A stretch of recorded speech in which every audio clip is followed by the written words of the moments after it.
बाबा जी की प्यारी साध संगत जी, राधा स्वामी जी। साध संगत जी, आप जानते ही हैं कि बाबा जी इन दिनों जम्मू कश्मीर में है। कल बाबा जी श्रीनगर में पहुंचे थे और वहां उन्होंने श्रीनगर की संगत को दर्शन देकर निहाल किया और फिर संगत ने उनसे कुछ सवाल किए। तो संगत जी, आइए जानते हैं कि संगत ने बाबा जी से क्या सवाल किए और बाबा जी ने उन सवालों का क्या जवाब दिया। साध संगत जी, सबसे पहले एक भाई ने बाबा जी से सवाल किया कि बाबा जी, कभी कभी मैं अपनी नौकरी पर से छुट्टी लेकर सत्संग घर चला जाता हूँ, तो क्या उस दिन की कमाई को हक हलाल की कमाई कहा जाएगा? तो बाबा जी ने समझाया कि बेटा, जब हम नौकरी करते हैं तो उसमें छुट्टी लेना या देना बिल्कुल जायज होता है। यह तो एक कर्मचारी का हक होता है। अगर आप ईमानदारी से काम करते हैं तो वह कमाई हक हलाल की होती है। महीने में 1 या 2 दिन की छुट्टी ले लेने का हक एम्प्लॉयीज को दिया जाता है। लेकिन बेटा, पहले हमें अपनी जिम्मेदारी देखनी है, उसके बाद ही कोई दूसरा काम करना है। फिर एक भाई ने बाबा जी से सवाल किया कि बाबा जी, मैं पुलिस में नौकरी करता हूँ, लेकिन कोशिश करने के बाद भी मुझसे भजन सिमरन वाला माहौल नहीं बन पाता।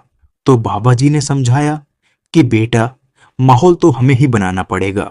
माहौल बनाने के लिए और कोई नहीं आएगा। इसीलिए आप अपनी कोशिश जारी रखिए, एक दिन सफलता जरूर मिलेगी। फिर उसी भाई ने बाबा जी से कहा कि बाबा जी, आप यहाँ श्रीनगर में आए, आपका बहुत बहुत शुक्रिया।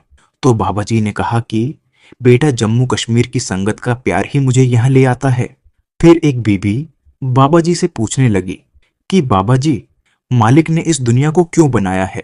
तो बाबा जी ने समझाया कि बेटा, मालिक ने किसी खास मकसद से यह दुनिया बनाई है। हमें तो अपनी करनी पर ध्यान रखना चाहिए, लेकिन हम मालिक की करनी के बारे में सोचने लगते हैं। फिर एक भाई बाबा जी से पूछने लगा कि बाबा जी, मैं दोबारा इस दुनिया में नहीं आना चाहता। तो यह सुनकर बाबा जी मुस्कुरा पड़े और फिर कहने लगे कि बेटा, हमें इन परखों में पड़ने की जरूरत नहीं है। हमें तो भजन सिमरन करना है। बिना भजन सिमरन के इस जेल खाने से नहीं निकल सकते।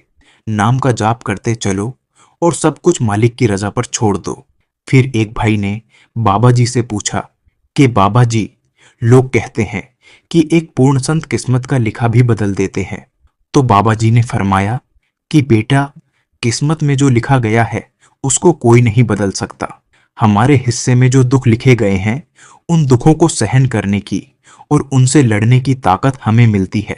ऐसा नहीं होता कि मालिक की बनाई किस्मत को कोई बदल सके। किस्मत कर्मों से बनती है और कर्मों का हिसाब अटल होता है। इसीलिए जितना हो सके भजन सिमरन को समय दो।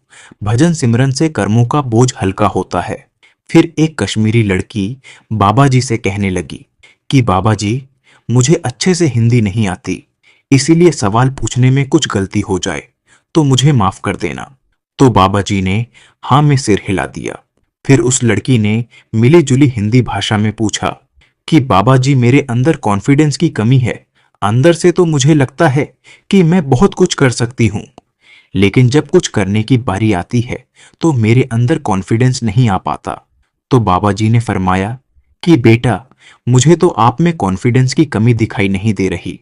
आप तो मुझसे पूरे कॉन्फिडेंस से बात कर रही हो। फिर आगे बाबा जी ने फरमाया कि बेटा, कभी भी अपने आप को कम नहीं समझना।